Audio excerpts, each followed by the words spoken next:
What's up, boys? We out here in Phoenix, Arizona for a massive pod with the boy Suga Sean, okay? You look behind us, this is where we're gonna go film. The only thing is it says no animals, so it might be hard for me to get in because your boy's a beast. Yo, Suga Sean is so sick, bro. I love this guy. He's so down to earth. It was just like talking to one of the boys, and I love those pods. We talked about his relationship with his wife, talked about his routines, his come up, his habits, meditation, weed, shrooms, sleeping, everything. There's so much value in this one, and yo, like I learned a lot straight up. He's a real G, really like down to earth guy. Like really felt like just a chat with the boys. So we always love those ones. And then after you know, me and Ernesto scrapped, but you guys might see that in the vlog. You'll figure that out. Nonetheless, boys, we love you. Episode presented by Bodog. Love the family at Bodog. Let's get into this episode. They know that I go flip mode when I bust the rhymes. Man's on a different thing, man, I told him 100 times. I did a bunch of crimes, and none of them were done for the vine. So you can take that bullshit and stick that where the sun don't shine. The summer's up, it's about to get real cold. Late nights in the studio with the bros. Welcome back to the MBH podcast. Money buys happiness. Yeah. Yo, listen, before we get into it, you guys already know, like, subscribe, do the duties, comments. You already know the vibe. How many likes are we going for this time? We're gonna go for 4,000 likes here, wow, boys. we haven't even hit one. Make it up one on the spot, all right? 4,000 likes and I'll punch Ant straight in the face. outside of this room. Inside of this We room. got a cage. We got a cage right in there. Yeah. Yo, listen, it might have to go down. 5,000 likes and Ant is fighting Suga. No. Hold on. Did not agree to that. Yo, Suga Sean intro. today. No intro not really needed, needed. Suga Sean, what's up, bro? How you What's doing, up, man? boys? Thanks for having us, bro. Yeah. Appreciate that. Where we at right now? This is like your studio / gym? Yeah, so this is Tim's gym. Dope. And then we just run the podcast in here. Sick. Yeah, this little complex works out sweet. There's a little recovery center right there. It's got like hot or cold plunge, sauna and shit. And then there's like the recharge center that does all my meal preps in the same All in building. one. Dope. Yeah, so we got a dope little fucking complex around here. And we're in Peoria, Arizona. It's fucking old folks. No place. distractions out here, Yeah, eh? nothing. We're taking the Uber here, and the guy's like, "What the fuck is going on?" out there? Where you guys at? No chicks, unfortunately, out here. Distraction, dude. Yo, congrats on all your success so far, Yeah. bro. Straight Thanks, up. boys. You've been fucking smashing. We usually like to go back into your story a little bit before you started fighting, before you popped off. I know you spoke about it a lot, but I definitely want to get into who you were as a kid growing up, and how that ultimately led you here. Dude, it's so weird. I look back on when I was like a little dude, and I was like, I don't fucking feel like I remember shit. Yeah, I don't it's like crazy, middle right? school. Like, I don't really remember. You were fucking with school or no? I hated school, dude. I hated school from elementary school, dude. I just didn't like going. I didn't want to go. I was always had a force to go to school. Yeah, but always played sports. Was always playing sports. Like since I can remember, 3-4 years old. In the summer we were playing football. In the winter we were playing basketball, like indoor sports. So that's pretty much what I remember mostly as being a little dude, is fucking just playing all football, basketball, baseball, and soccer. Hey, soccer. The whole fucking. Yeah, We're yeah. footy guys. We're Yeah? soccer guys. Yeah? We're big soccer guys. I can't Actually- watch that shit, but I like playing in the World Cup. No, I'm good. I actually saw. I read an article, and it was funny because it said like, basically, it was talking about how you dropped out of school Yeah. and kind of like chase your dream, and it was like the first line of it was like, "We're gonna tell you a story about Sean O'Malley, but like." Kids, like, do not do this. Like, don't do this. And I'm like, damn, that's kind of fucked up to say, right? Like, so obviously you dropped out of school and you chase your dreams, and the article is trying to basically say like, don't do that, you know? I even just to jump on that, I even heard a video. I heard your dad talking about you playing sports when you were a kid. He said he mentioned that you liked sports that weren't team oriented. Yeah. You'd rather be like just you, the team, just like a one person thing. Yeah, I played. I mean, once I got into high school, my sophomore year, I think, like try out for basketball. They're like, you're great. You have horrible. Like you can't play because you have to have a certain. So once I started kind of getting to that, like I was too small to play football. I wanted to be the star of the sports, but football too small. Basketball didn't even have good enough grades. Was pretty much done playing soccer and baseball at that time. It was just football and basketball. Then I was like, well, boxing sounds interesting. Never watched fighting.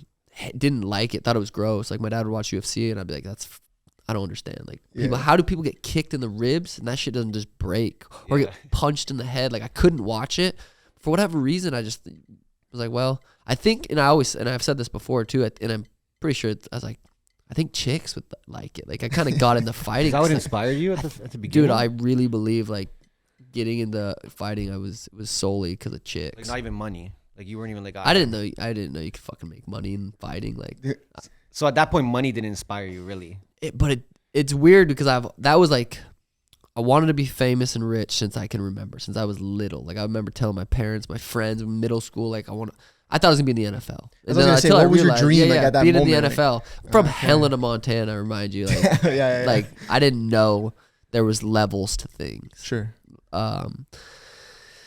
Yeah. I don't know where I was going. Where I was even going with that.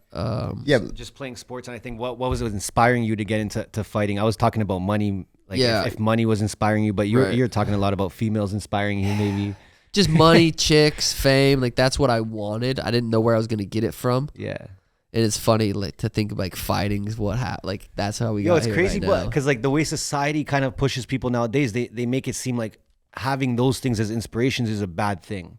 Like, you shouldn't let materialistic things inspire you, money inspire you. But like, it's inspired us. I think that's what's helped us grow so much. I'm sure the same with you. But what do you think about that when you hear that? That's dangerous. It's a dangerous thing to be motivated by. Now, I'm not necessarily.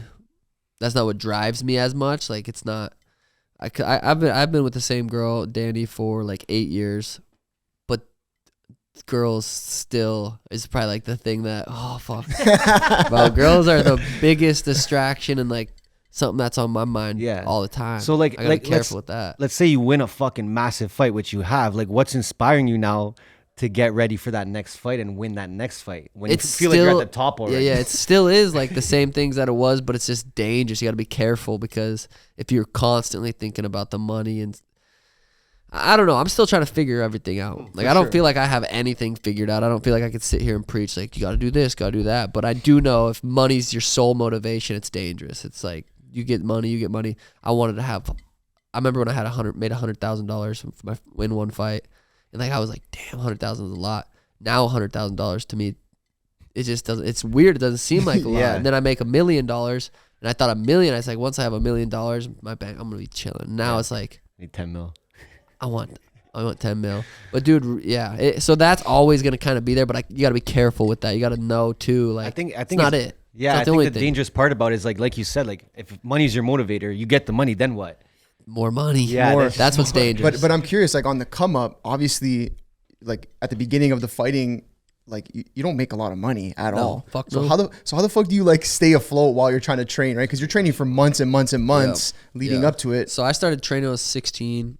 Moved to Arizona when I was 19, and me and Tim got an apartment. And I didn't have to work. I was 19, broke as fuck, but I had local sponsors in Montana that were just, dude. If someone sent me $200 a sponsorship, I was so thankful. So fucking like, that's rent, food, gas. Like that's gonna help with all that. I think when Tim and I moved into our apartment, it was like 9 years ago, whatever it was like $660 for a 2-bedroom. Oh wow. So yeah, if someone sent me a $500 check, I'm like, holy shit, that's huge. And then and I was able to stay afloat. I did move down with $2,000 cash, worked full time, saved up, paid off like my 2006 Nissan, packed it, drove down, and so I had $2,000 cash when I came down here. And then every once in a while a sponsor would come through.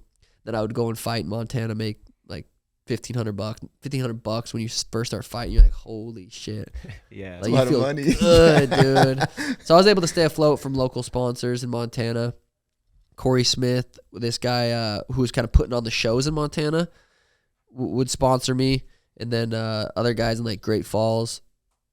Like there was a handful of guys that would send me checks, and it was fucking so helpful. But that's crazy, like, because at the same time, like, you're getting these checks, but there's got to be like something in your head being like, damn, like if I don't hit a check this month, like, you know what I mean? I was so smart with my money. I always had, like I said, I had that 2,000 saved up when I moved down, so I was never like under $800. Like I would save my money. I wasn't buying shit, anything. I wasn't buying any extra thing. I was making sure I had money for rent because I was going to the gym twice a day. My whole life was go to the gym, come home, recover, go to the gym, come home, recover.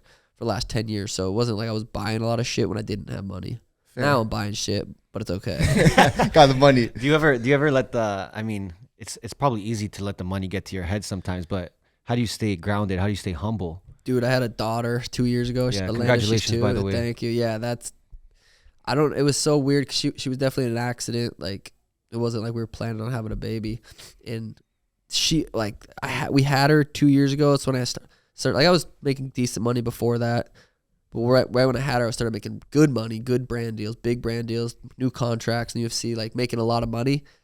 And that fucking keeps you humble. Because I don't want it, dude. I can't be gone. Like, hanging out with Steve and Kyle and the boys. Like, every weekend I go hit up the boys. Like, they're doing something. And I always have to turn them down. Like, they're going to LA for the sweater party. Dude, I want to go to that shit so bad. Of course. But it's like, I don't want to leave Elena, and like, I have to be trained. Obviously, I'm the number one fucking guy in the world right now. I got a target on my back. I'm fighting for the title next. So it's like, I got to be here training. But staying grounded is the biggest thing with having Elena, probably. Yeah, I mean, probably just being with your kid. You're probably Dude, just it's like fucking crazy, especially how fast they grow up. I can't imagine, like, some people leave for 6 to 8 weeks to do fight camps. Yeah. They leave their family, they go to a different state. yeah. Fuck So it's that. definitely keeping you humble. But how has it changed the way that you look Not at your own humble. career? I'm not humble. Grounded. So you're not humble. You're grounded. No, But I'm decently humble. I'm slightly humble. I feel like in your line of work, you have to have some sort of ego anyway. Oh yeah, so. for sure. But in terms of your mindset and your career, like maybe your goals that you were looking at maybe 20 years ahead, have those changed now that you're a father? Not really. I mean, I want to get out of this sport with my brain as healthy as possible, and that was like that before I had Elena, but it kind of just made it more so. Like, I want to make sure, you know, she's gonna have kids someday. I'm gonna be a grandpa someday. I want to be fucking coherent. So, kind of. But even like 10 years ago, it's like my goal when I started. Even when I started fighting, my goal wasn't to be UFC champ. I was just fighting just because it was fun. I didn't watch the UFC.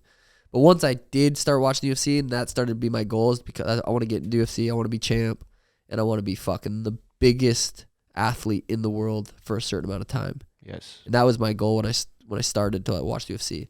And now it's like, oh shit, I'm a couple fights away from that. Yeah, I'm Each right there, fight yeah. is fucking huge. Like, each fight, I've had 10 fights in UFC or some shit like that. Each fight's gotten a little bit bigger, but now it's getting a lot bigger. Like, my next fight is for the title. It's fucking huge. I go out there and highlight, knock out little Henry or little Aljo.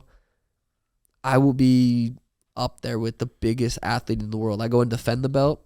I think I'm the biggest athlete in the world, starting from then until I'm finished. You even mentioned like every fight you get bigger and bigger. You feel like every fight, maybe I guess your following gets bigger, your community gets bigger. Well, how do you see that? Like, how does that come to you after the fight? Like, what are you noticing? Money.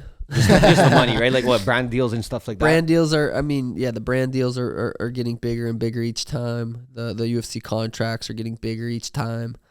But how long can you actually last in this game? Like, realistically, Everyone's different, but how long do you think you can last in this game?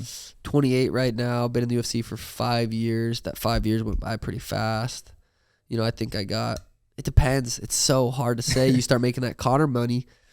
You don't want to stop. You know, I don't want to sit here and say, oh, I'm going to make that money, and then I'm going to just think about fighting, because fighting's a fucking rough sport, dude. Oh, Training for for a fight camp. I've been doing 12-week, 3-month fight camps. Knowing I have a fight for 12 weeks, my whole life is like fight camp. I'm not going out. I'm not fucking going out on a Friday hanging with the boy. I'm in bed. I mean, I'm not even in fight camp right now, and last night I was in bed, fell asleep at like 9. So my life's pretty much a fight camp for the most part, but when you're dialed in for 12 weeks, it's exhausting. It's fucking mentally exhausting, physically exhausting.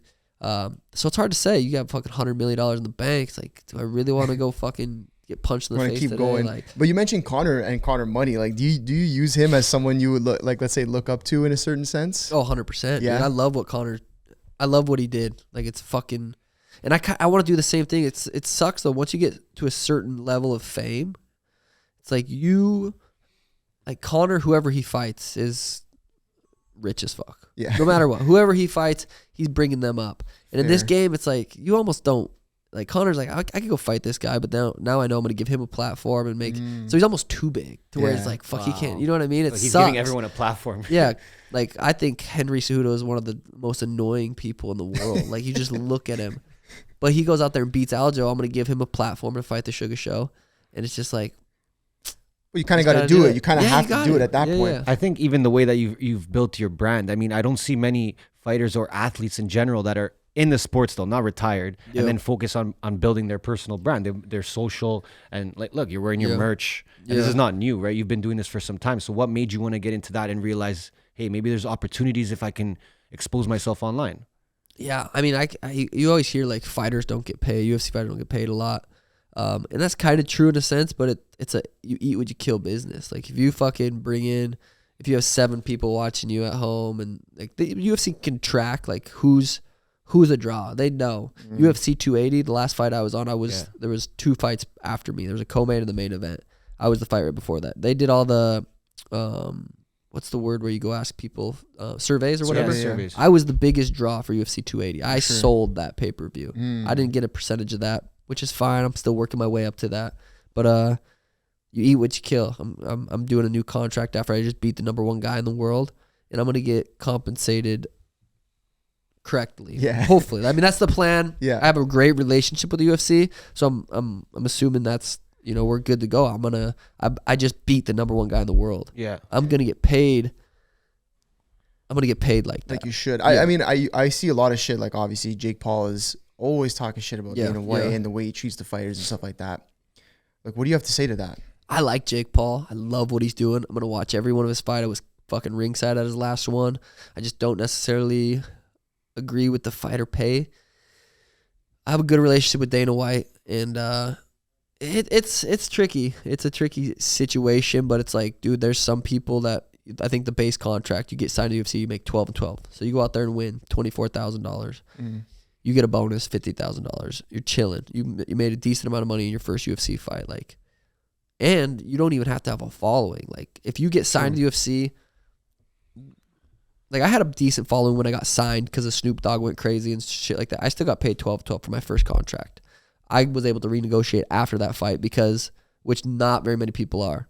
Like usually you go from 12 to 12 to 14 to 14. I went from 12 and 12 to 20 and 20 or whatever it was. I was able to jump a little bit because I had a following. You had a brand. Yes. So, I mean, it's like, it's the fighter's problem. It's like, go out there, build your own brand, and make people want to watch you if you want to get paid. And that's what I wanted to do. And I wanted to make more money than that. So I'm starting merch. I'm doing brand deals. I'm growing my social media because I know numbers get you paid. If I can get 100,000 likes on each post, I'm like, and brand deals are looking for people to sponsor, or I have someone going out, trying to get me to get sponsored by them. Like they're gonna go look at my socials, but shit, he's popping. Look at the numbers. Yeah. But even on top of that, like outside of the brand stuff, a lot of it is about the way you fight. Like you're an exciting 100%. fighter, right? Absolutely. Like is that something you kept in mind coming into it? Because like there's boring guys, right? Whatever. Like I'm not gonna say any names, but guys who just kind of go for the win in a boring way. Obviously that doesn't help in terms of pay, I would imagine. Yeah. I mean, look at Aljamain. He finishes people. He's the champ right now. He's just boring. Yeah. But he grabs people, and he's so good. I'm not taking away from his skill. He's the champ for a reason. He goes out there, he grabs people, chokes them. Like, as a fighter, it's impressive. But as a fan, it's like, I'd rather watch Suga fight. But it was never my style. I just lucked out. That's just my style. Yeah. I go out there and knock people out. I don't go into a fight thinking I'm going to be entertaining necessarily. Like, I go out there and I'm trying to fucking win. I just happen to knock people out. Is that what you think some other guys are missing, the entertainment aspect of like being an entertainer as well? Because the UFC is a whole show. It's not just a fight. I mean, you can be an entertainer at the press conference, media day, the weigh-ins. Like there's so many opportunities to be an entertainer that people, dude, you go to media day, you go to a press conference, and you'll have motherfuckers like Peter, my last fight, was wearing the Venom fight kit, dude. Fuck that. What are you doing? You're wearing, I got like $6,000 sponsorship for my last fight from Venom. You get paid per fight. So if you have 10 to 11 fights, you get 6,000, whatever it is. Okay. So Peter probably got $6,000 to wear that. He didn't have to wear that. I was wearing a fucking suit. I was being a character out of my hair froed. Yeah. You know what I mean? Like I'm trying to entertain people that are sitting there on YouTube watching this, like waiting for something sweet to happen. You fucking a bunch of boring ass people. So yeah, most fighters are fucking boring and complain about not getting paid. It's their own fault. They're not doing enough. And when it comes to like renewing your contracts with UFC, so you're saying that they actually take into consideration your social following and stuff like that? Or you're saying that's more for brand deals? That's definitely more for brand deals. But will the UFC look at that and be I think once it gets big enough. Okay. Yeah. But they also know, like they do the surveys, they can see the analytics of when people are tuning in, why are people tuning in, and so that doesn't necessarily matter about your social following.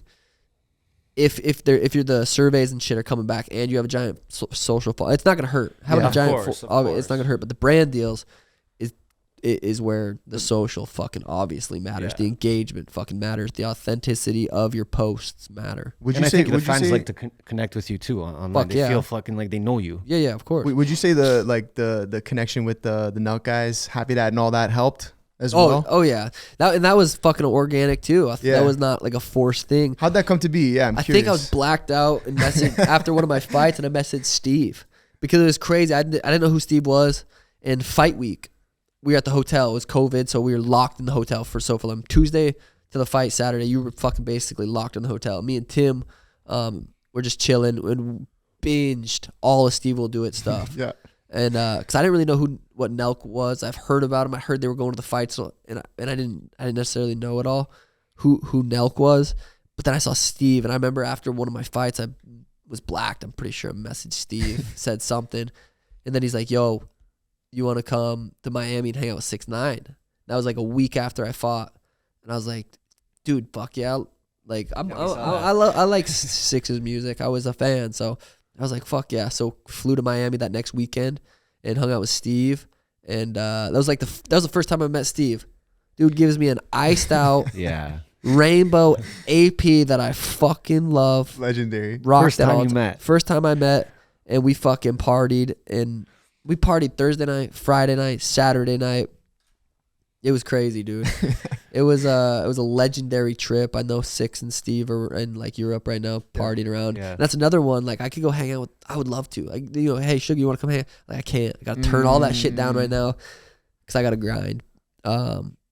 Also, shout out Timex. You got to rock the both, baby. Yeah, That's a little brand deal. Shout out right there. It's hard because I love the ice. I love the ice, but I am partnered with Timex right now. So you got to wear the ice to be a little flashy. But sometimes when I don't want it, I'm going to go undercover. Yeah. Lay low a little bit. I'll rock on the band. That's sick. Yeah, these new Timex UFC ones are fire. But I'm gonna try to do something where I can get a little iced out Timex deal. Maybe start selling them. I don't know. You mentioned a lot like partying and not wanting to go into that area anymore. And did something happen that maybe you partied too much one time and you're like, fuck, like I gotta make sure that doesn't happen again? Or no, there was like I feel like I don't feel like I've overdone it. I don't think I've overparted. I don't think I was not training enough ever. I feel like I've always been able to stay disciplined enough to know, like after that fight I went out with Steve, I had just fought and my hands were fucked. I fought the guy with the green hair. I don't know if you guys see that fight.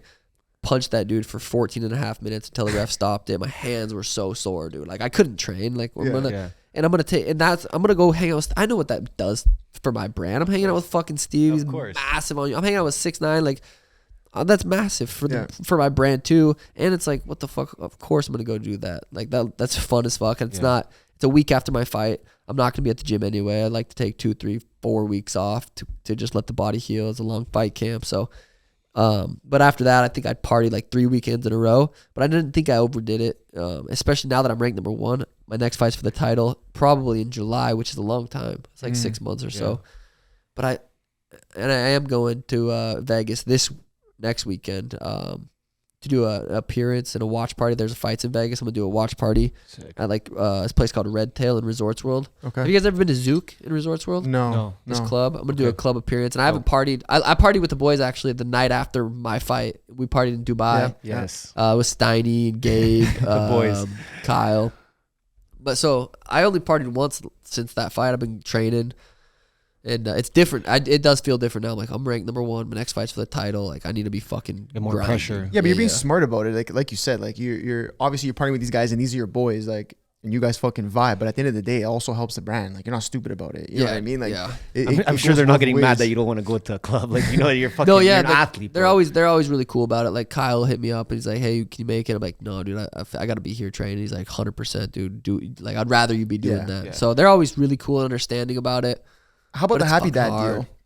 Happy Dad deal is still pending, and that's like something I learned. Like I said, I'm still learning all this shit. I'm 28, doing all these brand deals, and because I see you rocking the chain. Yeah, of course, Happy Dad. I still rock with them, and the deal's not done yet. But that's just something that I got super excited about. It was in talks, and I was like, you get the contract and you send it to the lawyers, and the lawyers explain the contract to you, and then I have to go back and say, hey, this is what I want. So that's still pending. But I still rep the Happy Dad chain. I feel like I'm part of the part of the family. It's gonna get done. The deal's gonna get done for sure.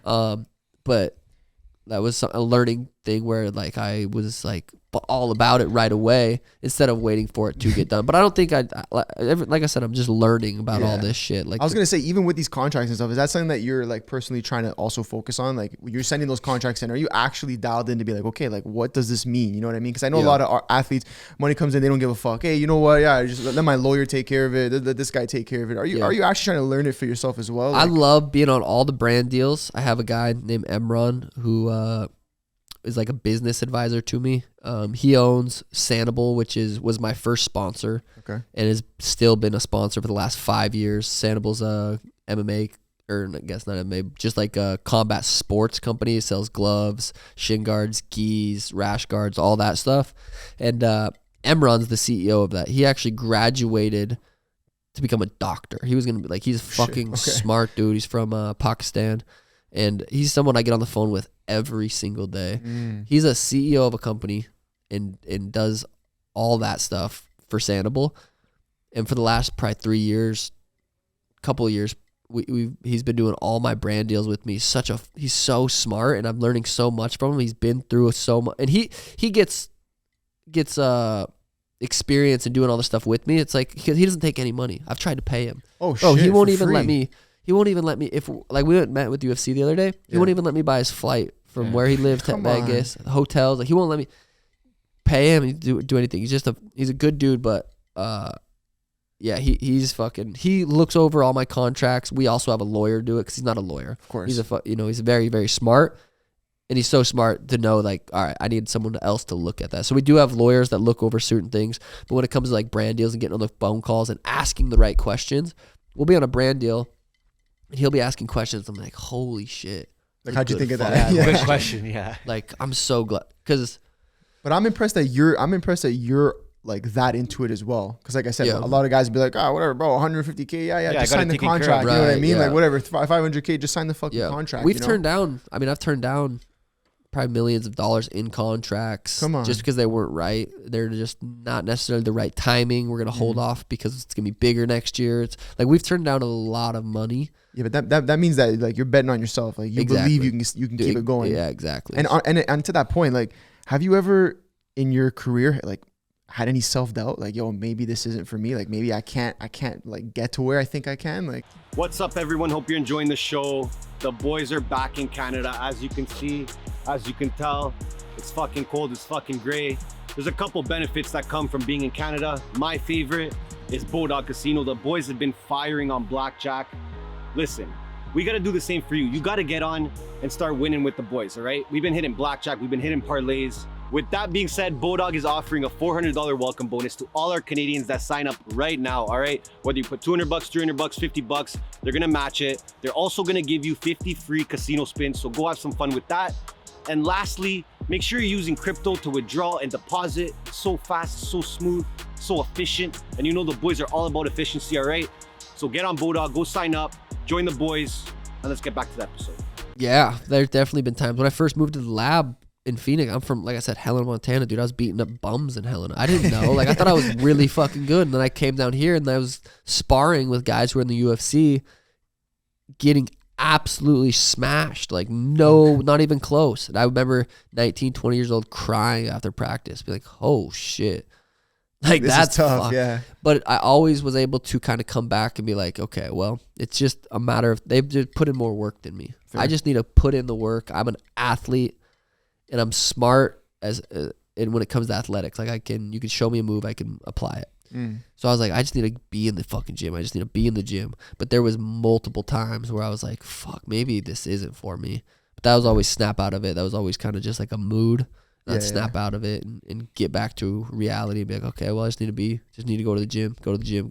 Just need to work. Yeah. And in terms of like, while you were growing, while you were, I guess, building better habits, building this lifestyle to be this athlete, were there any bad habits that you had to kind of say goodbye to on the way, and how did you do it?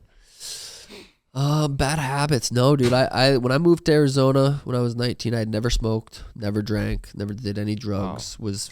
Dude, I was dialed in as far as like I knew what I needed to do, and that was be in the gym, be able to wake up and go back to the gym, and so I was trying to think of bad habits. Eating. I didn't know how to eat healthy, dude. I ate like shit, like pretty much everyone, because we're not taught how to eat healthy.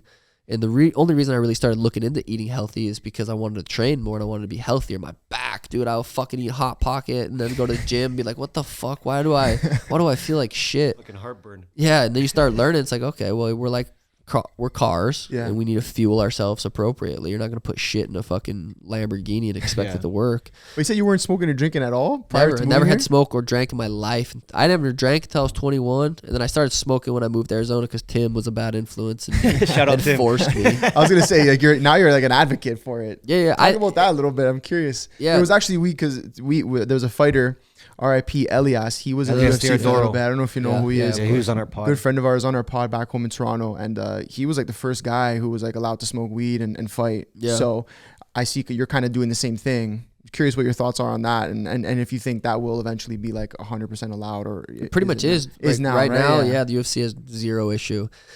I remember even when I started getting into the UFC 5 years ago, it was still kind of like I remember people coming up to me like, "Hey, dude, you shouldn't," because I was posting right when I first started smoking weed, because I was so against it at first. My dad was a cop.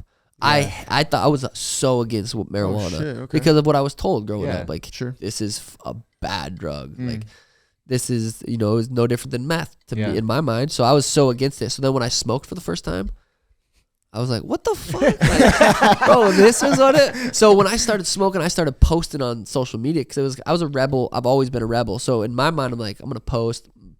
Parents were pissed, like, but I would get hit up by adults like, hey, dude, this is gonna affect like sponsorships, like this could affect you getting in the UFC. And I was like, I don't give a fuck. Like, go back, like, look at my old posts. It's me smoking. It's like when I first started smoking, I thought it was fucking.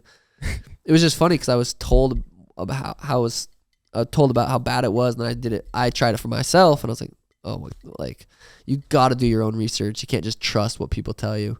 And dude, my biggest sponsors right now are cannabis sponsors. Yeah, like I'm actually in the renegotiation phase right now. So it's like you do a year contract, like that contract's up, and if you don't talk about renegotiations at 10, 11 months, like we didn't now, so they're technically not sponsors right now because we're talking. But I'm been with them for the last couple of years, so I'm pretty confident. Like, we've had a good relationship. I've made them money, they paid me money, and we have a really good relationship that I'm confident enough to give them a shout out on here because of what the work we've done and the work we're going to continue to do. And that's Dr. Dabber and King Palm. They've been some of my biggest sponsors right now, and that's in the marijuana industry, which is crazy to think about. But you're creating some dope content for them too, though. Yeah. And every single sponsor I've had, we've renegotiated because they love the shit I'm doing. I just recently signed with Timex, and I've made,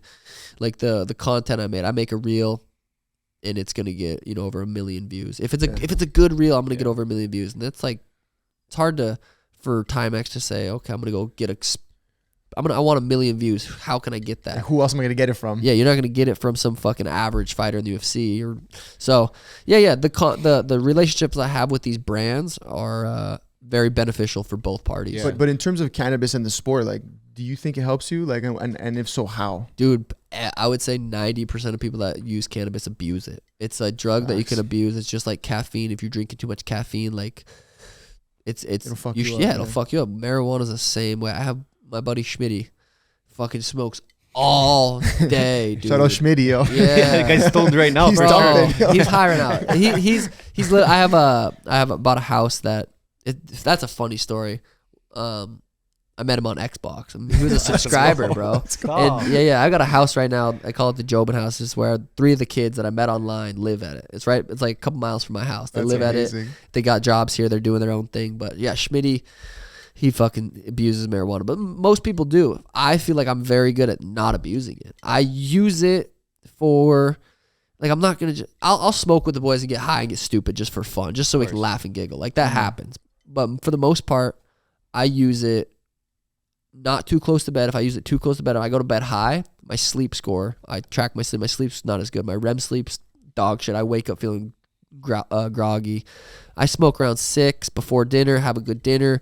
I'm high. I'll do my nightly routine, hot tub, cold plunge, stretch, and I can be high doing that shit. I feel like I can get way deeper into the stuff that I'm doing than if I was sober. I feel like if I did it sober, it'd be fine too. I'm not relying. I'm not like, I need this shit. I'm not addicted to marijuana, but I do use it to benefit my life, where I feel like most people don't. So the way you use it, it's not affecting you negatively at all. I would say no. I would say there's nothing that I do that affects me negatively. And So if it was, we're just using it wrong. Because we're just smoking to smoke out here, yo. and that's okay. Sometimes I smoke with the boys. Like I said, I'll fucking smoke with the boys. At the Jobin house, I'll go over, get high. We can laugh, giggle, fucking hang out. And I don't think it's a bad thing. But if you're literally smoking every night just to get as high as possible, just to fucking numb and gel out.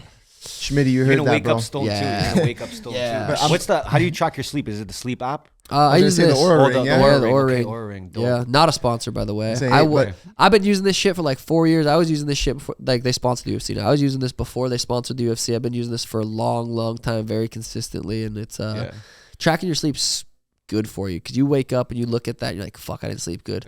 Why didn't I sleep good? Well, I ate fucking Dairy Queen right before bed. I fucking took a giant bong rip and was spinning. I fucking didn't work out. Like, you can start narrowing things down, be like, to try to get your sleep score up. Because you talk a lot about sleep too. I've heard you talk about the importance, and I think that's something we're learning about too as a team. We're traveling a lot now, and like we're noticing how important it is. So I guess, when did you realize that how important it was for you? And on a scale, let's say, of all the habits that you have and the lifestyle you have, where would you rank sleep in there? Dude, sleep is number fucking one. Sleep and diet are the two things. I first learned about sleep on a Joe Rogan podcast. He had this sleep expert on named Matthew Walker, probably like 7-8 years ago. Was the podcast, but I listened to it probably 4 or 5 years ago, and it blew my fucking mind, dude. I couldn't sit here and tell you like the exact facts and what blew my mind. One that stood out was like, men that sleep like 6 to 7 hours a night have testosterone levels of their age plus 10 years. So if you're 28 and you get 6 hours of sleep, your testosterone levels are of a 38-year-old man. Wow. And that's huge. Your testosterone's fucking fucked, especially key. for you, bro. Yeah. Like, for the average guy, but for you especially, like, dude, like, look at this sleep last night. This was a Friday night. Like, I could. Here we go. Total sleep 9 hours and 41 minutes. Oh, that's nice. Yeah. That's a proper snooze. That's a proper REM snooze. sleep. That's like where you dream and stuff. Yeah, 2 of hours course. 33 minutes, which is 25% of my sleep, which is like good. Huge, yeah. Deep sleep's where your muscles recover and shit. I had 1 hour 42 minutes, which is 17%. Ideally, kind of want to at least get 15% of REM and deep each. Okay. But dude, my sleep last night was so And is fucking that waking good. you up at a certain time, like based on? I wake up whenever the fuck I Okay, wake cool. up. No, because I know there's some apps that they wake you up based Yeah. on if you're in your REM sleep or not. Yeah, that's I had to set an alarm the other day because I had to go to Vegas to meet with UFC, bro, and I was like, what the fuck? Yeah, it's the I worst, hated bro. it, dude. If you It's can just wake my up heart no rate, I was alarm, like, yeah. what the fuck? I feel like having a family has made everything so much easier, made a routine so much Facts, easier. yeah. If I didn't have Danny and Elena, and I was a single, and had as much money as I do, as much fame as I do right now, bro. This is a big topic, because me and this guy have been talking about this large, okay? Yeah. Like, basically about like high performing men, high intensity men, and then the connection of like having a family, having like a woman, and that kind of like keeping you almost actually helping you get ahead. Dude, Would you agree with that? Danny, she does. She's a hairstylist. She does my hair, so that she helps me with my brand. But dude, she's like the opposite of me. I'm kind of like loud and want to be the center of attention. She's so fucking quiet, dude. Like, she won't, if she walked in right now, she'd be shy. She doesn't say much. So we're like very opposite in that way. But she keeps me grounded and just fucking. She helps with diet, like my food. I'm like, we'll make sure we're eating clean as fuck. Like, having Danny's made my career.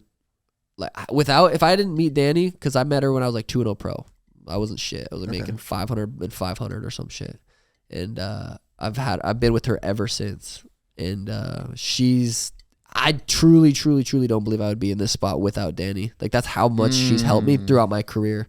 I truly don't believe I would be here without her. Yeah, I agree with that. And then I imagine also, welcoming your daughter into the world was probably just an extra boost. Dude, 100%. Because the shit, like, even though Danny's perfect, and I still like crave strange. It's on my mind, dude, and it will never not be. And I just think that's just how men are for the most part, especially you put that and then I'm an athlete. I train. I'm healthy. My testosterone levels are where they should be. Dude, we're fucking men. We're fucking horny men. And Danny knows that. When I first met her, I'm like, this is what's up. I want to fuck chicks. That's just Sorry, do you think it's not possible to be with one woman? I think it's possible. If you, I mean, it could be, and I think like this, it could be a mental weakness. Me wanting to hook up with chicks and doing stuff like that could just be a mental weakness. You have so much discipline though at the same time. I know, How it's would that weird. make sense? How would that make sense? That's what happens when you get horny. You guys have been horny. You know what happens. You lose it. Fucking don't give a fuck, dude. I remember being in high school, dude. If a chick said, "Hey, stay up till 4 a.m. and then walk 10 miles, I'll fuck you," I would do it. Like, I would. You're staying up. You do anything for some pussy. And I feel like being that age and doing shit like that, I'm like, fuck, I don't feel like I've changed in that sense. I've definitely gotten a lot smarter, and now I'm in a position where I got to be careful with girls I hook up with. I can't, you know what I mean? So it's like I gotta be a lot smarter. But it's still in there. I'm a fucking dog. Well, you're still young too, bro. Like, yeah. But how do you like and a lot of guys are probably gonna wonder this. Like you said from day one, you told her like, hey, like we can be together, but like this is what it is. Yeah. Like was she accepting of it from day one, or was it like, yo, if you can't accept this, then I don't feel know. like you gotta write a book on that, bro. Yeah, because guys need help with this, bro. Straight up. It was kind of like that's how we first started the relationship. I was like I want to be able to fuck chicks. But then for a couple years, it wasn't like that. It wasn't like I was fucking chicks. It was just me and her. It was like a monogamous relationship for a couple years. And then at one point, I don't remember when, but Tim and Mariah, Tim's been with his girl for 11 years or some shit. I've been with Danny for 7. At a certain point, me and Tim were always talking about chicks and stuff. We're like, we gotta learn how to bring it up to our girls. We gotta just be honest with them. Because dude, I want to, it's on my mind every day. There's not a day that goes by that I wouldn't want to fuck some strange. Especially in your position now. Yeah, and it's not like I do. I really don't hook up with that many chicks. Like, people think it's like every day, every week, every week. It's not. But just knowing I'm able to, it's not gonna fucking ruin our relationship. But let me go back. So a couple years into our relationship, Tim and I started learning. There's a lot of people that are in open relationships in the world. Like you can learn podcasts, read books on it. But really, I think the biggest thing was just being honest with the girls. Be like, this is how I think. And when you tell a girl how you actually think, they're like, what the fuck? Yeah, they like, trip we're out, dogs. Yeah. We're horny. We're at the grocery store. We see a mom with nice tits. Like, I'm going to go home and watch porn to moms with nice tits. Like, that's how fucked up we are. Yeah, we're dogs. And, like, you explain how we are to the girls, and they're like, it helps them understand a little bit, but they don't get it. Then they go, like, there's girls that are similar to guys that are just fucking, like, there is. Yeah.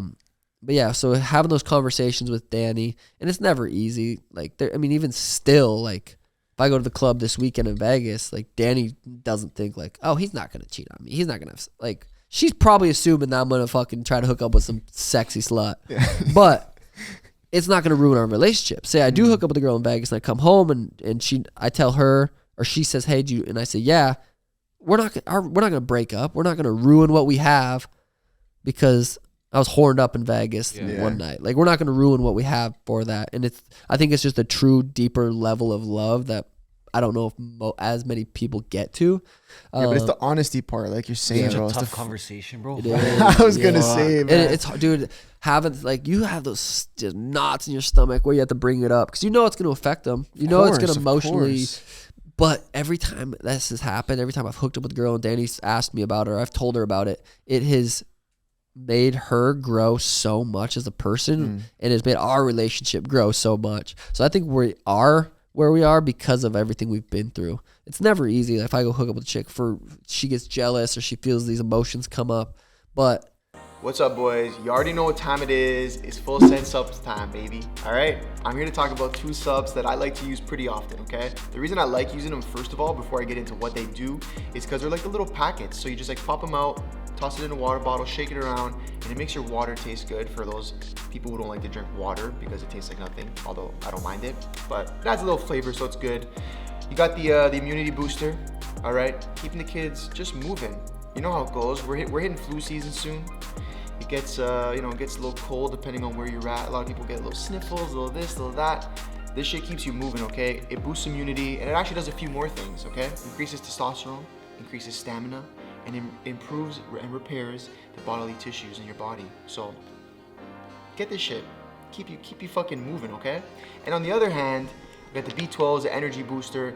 Listen, I know every day we don't always wake up and feel like we got so much energy to get shit done, especially us entrepreneurs who like don't wake up and just do, the same thing every day. You're always on the move, doing different shit, talking to different people, whatever the case may be. So whenever I'm having one of those days, I use one of these bad boys. Keeps me going, okay? Boosts the energy level, actually helps your liver function. It supports a balanced mood. It does a lot of really good things for you. So that's it. Keep it simple with these two.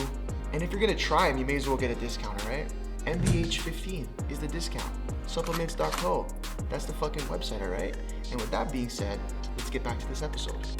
Would you say that if a guy, like, okay, a guy and a girl in a relationship, guy goes out, and whatever, you could say cheat, or if it's open, whatever, goes and does his thing, fuck some girl, that like it's easier for a guy to like have sex with zero emotional attachment compared to a female?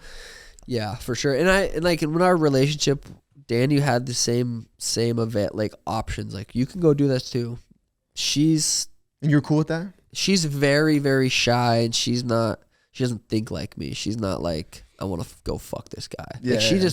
Like people are different. Like I said, there's some girls that are like that. Like they just want to go fuck. Danny's not like that. She loves what she has. I give her what she needs. Take care of her. She's not thinking like, I want to go fuck this guy. But in our relationship, I mean, she had that option. Like it was not like, I'm going to go do this, you can't do that. It was never like that. That's how it's been though. It's like, I've go do my thing. She doesn't really travel. She's home with Elena. Like the only time I really go hook up with chicks if I travel and go leave. So it's never been an issue like that. But what'd you ask? No, I was just saying, like, in terms of if a guy goes out and does it compared to a female, a zero lot of emotion. times it's more like I think at least guys can go out, like we're speaking to the majority, that guys can just go out, fuck, and it's literally like a handshake. You know what I mean? I've hooked up with chicks, I don't even know her name. That's what I'm saying. And it's one and done, and you almost like truly forget about it. Yeah, I'm like, damn, it was a good experience. Like, she had a good time, I had a good time. There's nothing wrong with it. You know what I mean? But yeah, I think for most, I don't want to say most. I don't know. I've never done a study, but for girls, imagine, usually it's they want a relationship. They want to be like, okay, what's next? Like, do you think a big part of it though, in terms of you and Danny, is that like you said, you take care of her, like even outside of, like, say, sexually, like, bills are paid, she has anything she wants. I think that's got to play a role. That's kind of like the Andrew Tate. People get so mad about that. Like, dude, yeah, she's chilling. She's like she loves doing hair. She's very passionate about it. So she goes to work because she wants to. She doesn't have to. Yeah. And I think like right now she's working 2 days a week. And I take care of her financially. And the thing is too is like you can't go and like last night we had great sex. Like if we hadn't had sex in 3 weeks and then I'm going out there and fucking a chick and then I come back and I don't fuck her and then I go fuck another chick, that there's an issue there. Like I have to be pleasing her too. You know what I mean? Of course. That's such an important part that a lot of, like, I think if guys try to bring that up with their girls, like, you gotta make sure our relationship is good. There can't be any fucking cracks in our relationship for me to go out there and do that stuff, because then it's just gonna be a fucking shit show. I'm curious, like, there's even a lot of guys say, like, obviously you have a relationship, right? So, you're hustling, doing everything for work, but you also gotta put time and effort into the relationship as well, right? Yeah, outside of sexually and financially, like there's emotions involved. There's those conversations that have to happen here and there. Like some guys would argue that takes away from the work that you're doing. Would you agree or disagree? Like work for career? Or what? Like career wise, like dude, Danny helps me with everything. If I'm making a video, she's shooting it. She's pitching her idea. We're doing a merch drop. She's coming up with ideas too. She's getting working right now. We're doing this fresh drop. We have a robe dropping, this white robe, and I said, hey, will you find some models in Arizona? Like, let's fucking do a photo shoot. So she's so involved in my career that it's she's like a partner. I was gonna say it's not even like two separate things. Like, oh fuck, I gotta attend to the relationship and then go do my job type of thing. It's kind of all intertwined. And it's like I come back to like the pleasing her. Like girls want cuddles. Facts. She wants to hug. She wants me to hug her in the morning, give her a kiss, say good morning. She wants to cuddle at night, and like that's what's so important to them. The sex is obviously important. All girls get fucking horny, like but she wants to make, if we're not cuddling at night, sitting on the beanbag watching our show, like that's what they want, and we do that every fucking night. That's why this relationship works. It's not. I'm never not home. I sleep at home. I wake up at home, unless I'm obviously traveling. But I rarely fucking travel. To be honest, like I've traveled a couple times after this fight to do some press stuff and like go to Vegas, but so hold it down. The most important thing, we're at home, and people lose their mind. They're like, I can't believe you would go and fuck another chick. I'm like, try having my fucking brain. Yeah, try not fucking a chick with this fucking brain. Yeah, good luck. In my life. Speaking of Andrew Tate, I know you did a pod with him about a month ago. You and Tim. Yep. How was that? Was that your first time meeting him? Yeah, first time meeting Big Andrew. I fucking dude. How was that? He's a good dude. I like him. It's so crazy that like the TikToks and people trying to say he's a piece of shit, a misogynist, and all that shit. If you actually listen to what he's saying, you actually listen to the full thing. Not it's like, dude, if you ask Danny like, hey, you want to go drive my Lamborghini? She'd be like, no, fuck no. Yeah. Like, I wouldn't want a girl driving my fucking sports car either. Like, if I had to pick between me and her in a situation at high stress, I'd pick me. If I had to pick someone who was fucking watching Elena, I'd pick a girl. Like, he has good points, and but yeah, meeting him was cool as fuck. Andrew's the man. Yeah, and in terms of podcasting, I mean, you've been podcasting for a while now. Yeah, we've been doing the Timbo Sugar Show for probably 4 years. You got the one with your brother too, and the Bro Malley Show. We just started that like a year ago. He moved down to Arizona, graduated to be like a physical therapist. Cool. He's like, I don't want to fucking do that. So I was like, well, let's just do a podcast once a fucking week, and so I pay him to kind of upload it and get it all situated, and so that's what he does. And then he streams on Twitch, plays Call of Duty fucking 5 hours a day. Is there anyone that inspired you in the podcast world to kind of get into it? Tim actually was the one that was like, dude, let's do a podcast. So Tim was kind of the one behind it. Okay. And I went on Joe Rogan 4 or 5 years ago before it was right before the podcast, and being on there, then we were hearing how much like Tim Ferriss was making per episode and like how much money there was in it. Crazy. We're like, well, we have a pretty good message. We eat clean, we sleep clean, we read. We have a good message to preach, and it's not like, hey, let's go make a bag and just sit there and talk for an hour. It's like, hey, let's go tell people what we're learning. Yeah. Why do we feel so fucking good? Let's go tell people. Now we have this fucking following that, dude, we've changed so many people's lives. Like, there's been so many people that have moved from out of state to Arizona to train at the gym right in there, and they get to hang out with us because they come train with us. They fucking learn how to eat. They're drinking, hydrating. They're not like abusing their bodies like they used to. We've changed a lot of people's lives from podcasting. Well, you've been doing it for some years now. Yeah, so I think that's what kept it consistent. The fact that you're actually giving people value. Yeah, and it's been consistent as fuck. Like there hasn't been there's probably maybe a week where we didn't do one, but it hasn't been over 2. It's hard. Podcasting is hard to keep consistent. I want to go back quickly to the fighting for a second. I just have one question in terms of, you went into your last fight, the Underdog. What's it like? I feel like you've been pretty much the underdog since, up until almost this point, right?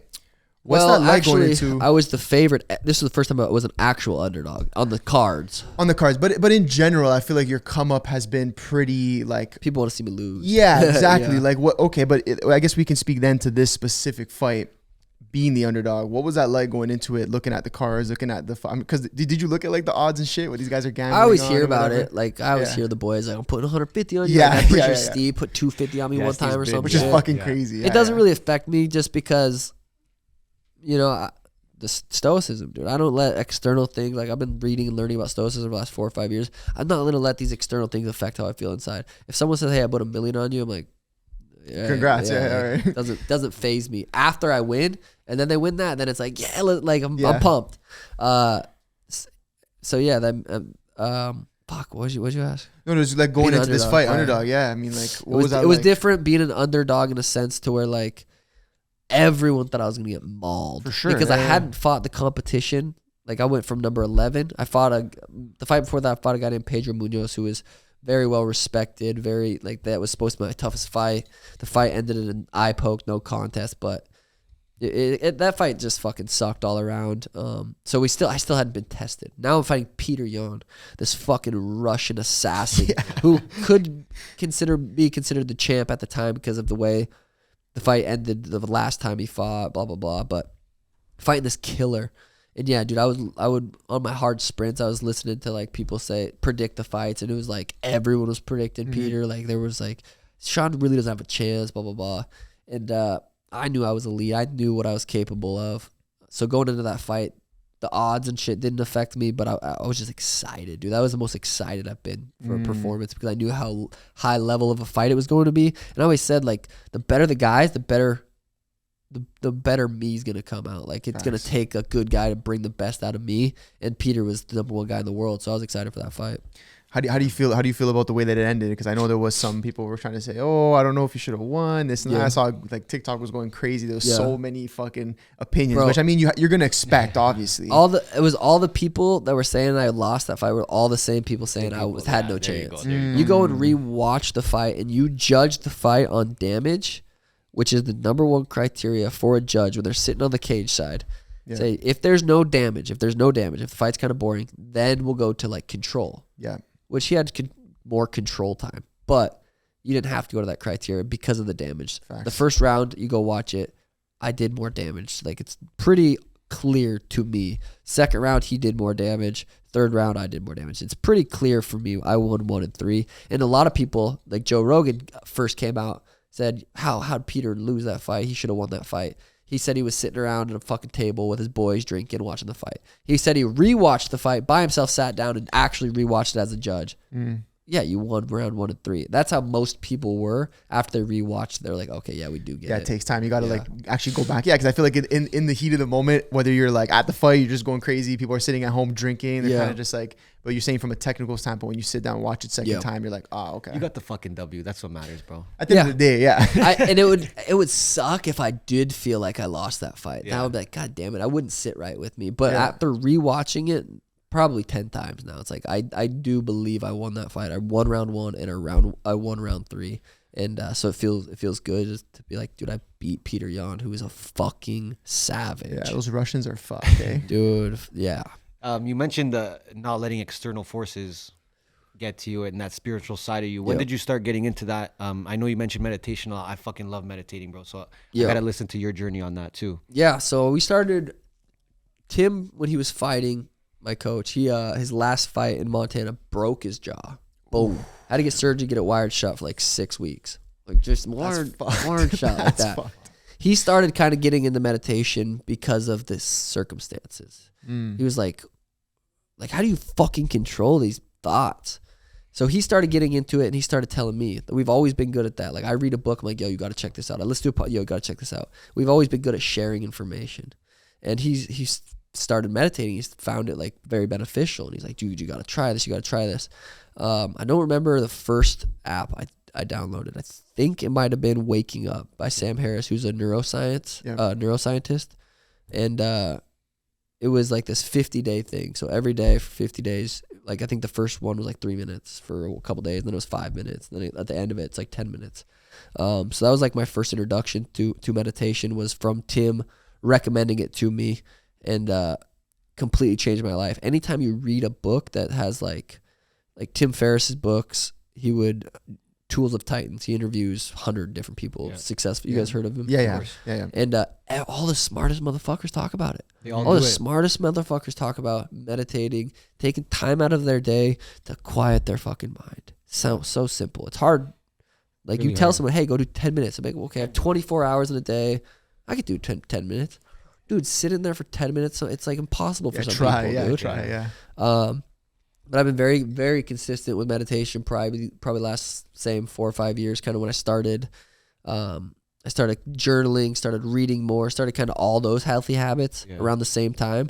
But dude, meditation, I feel like can truly say it's changed my life. And when I say that, it's not like it's like I'm sitting outside for 4 hours, fucking sitting there floating. It's Kumbaya, it's 10 minutes, dude. 10 minutes this morning. You know, I use this app right now. It's called 10% Happier. You could literally type in 10-minute morning meditation on YouTube, and it's a guided meditation. There's 100 of them. Yeah. I love doing those ones. I like switching it up and doing different ones. But every fucking morning, dude. And then throughout the day, if I have time, or I just create the time. My life's not too busy. I fucking train in the morning, stream, train in the afternoon. It's like I have time. Yeah. Just go outside, do 10 more minutes in the middle of the day. Try to quiet your mind. And even if you don't, you still try. You still sat there for 10 minutes and you still meditated. Yeah. It wasn't like you were able to completely clear your mind of no thoughts. It's just the act of fucking doing it has changed my life. Dude, if I don't do it in the morning, like it changes my fucking day. 100%. Like what kind of benefits have you taken from it? Because I know, like, I use the Calm app. It's the same thing, 10 minutes every morning,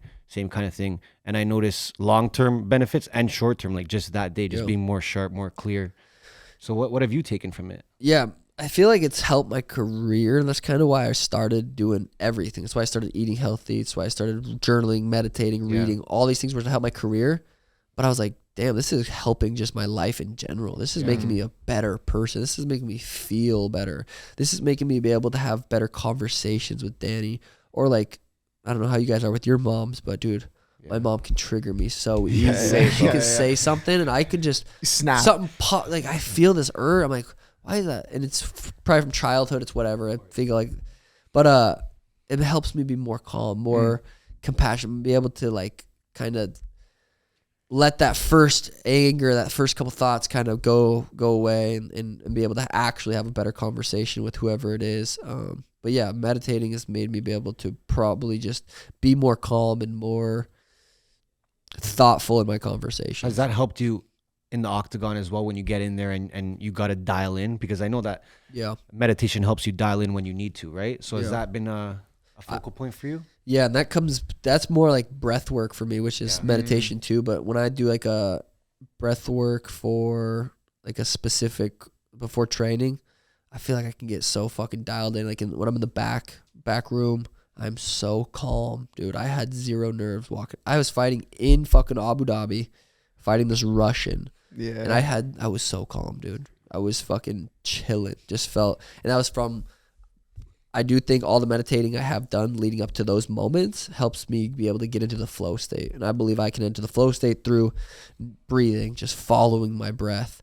And I was gonna say on that fight night, like, do you have anything that you do specifically, like I do this from start to finish? This is kind of how I go into a fight night, or is it kind of just like they all look pretty similar? We're in the back, and I'll start my warm-ups. I'll do some breath work with my coach, Brandon Harris, who's like my strength and conditioning coach, but he's also a very, he's just a fucking good dude. Doesn't know shit about fighting as far as like coaching-wise, but I bring him all my fights. He's very calm, just a good, easy person to be around, very calm. We do some ramp-up breathing, this breathing's so fucking powerful, dude. It's the most...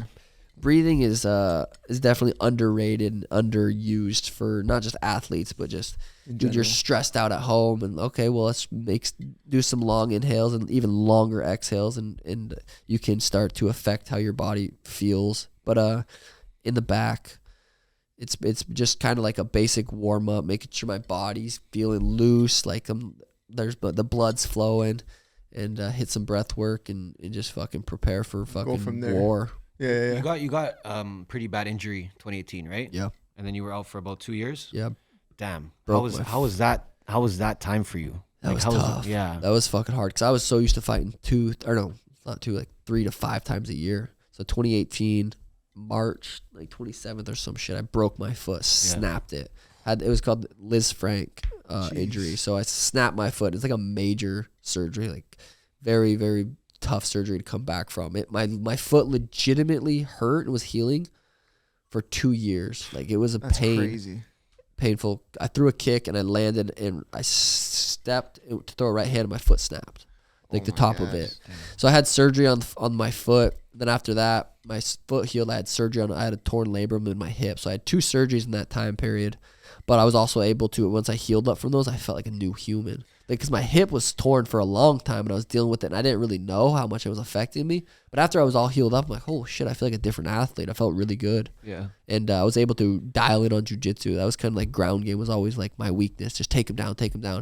So I was able to dial in for those 2 years in between like recovering and stuff, just get it good as fuck at jiu-jitsu. And in those 2 years, I was able to get really good. And then you had a hip injury as well? Yeah, that was the torn labrum. So I had I right after my foot, like 6 months after my foot surgery, I had hip surgery. Yeah, I had a sports hernia surgery. Same thing, tore it there, so I had to do the same kind of shit. Yeah. But I'm curious, a lot of athletes, like when they come back from these injuries, small and big, like there's a mental thing where they're like scared to perform and go as hard. Like, did you have that? I've never had an issue with performing. I fucking go. can Let's perform at fucking all go. times. Let's fucking go. And I don't know if it's a mental thing, if it's It has to be. I've been competing since I was like little, dude, in all sorts of sports. Fighting's the most intense, obviously, but I've never had an issue competing. It's a mental thing for sure. I'm fucking dialed and I know what I need to do.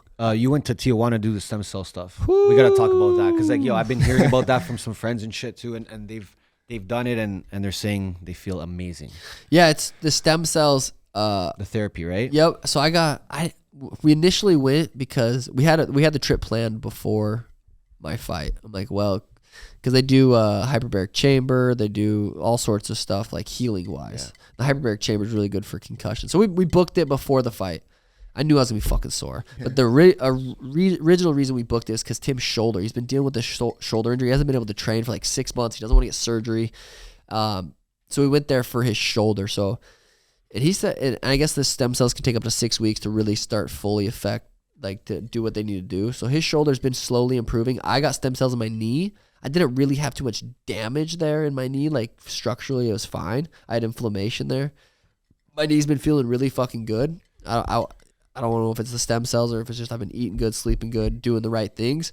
But I'm more curious to like when Tim's in the next couple weeks, how Tim's shoulders feel, because that'll be like a really injury. Yeah, like his shoulder's been fucked for a while. So people are scared to do it though, because you go to Tijuana. It's kind of like people are dude. sketched out. Tijuana's so sweet. You been to Mexico? Yeah? No, I've been to Mexico, never Tijuana. Tijuana, dude, I love it there. It was so much fun. Like Danny's from Oaxaca, Mexico. Her first language is Spanish.